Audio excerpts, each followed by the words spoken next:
Sono Francesco e faccio parte della ditta San. Mi occupo dell'aspetto relativo alla produzione.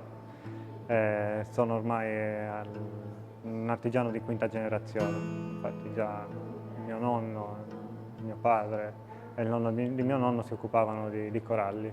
La nostra famiglia nasce come armatori di coralline, noi eravamo pescatori di coralli.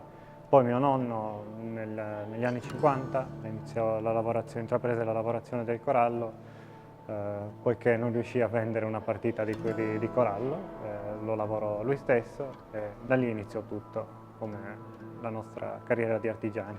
Abbiamo diversi tipi di lavorazione all'interno del nostro laboratorio, andiamo dal corallo all'oro, ai lavori di gioielleria finita. Iniziamo con la selezione del materiale grezzo, cerchiamo di scegliere sempre il prodotto migliore proveniente dalle acque della Sardegna. Diciamo, più o meno tutta la costa occidentale viene compresa come territorio di pesca.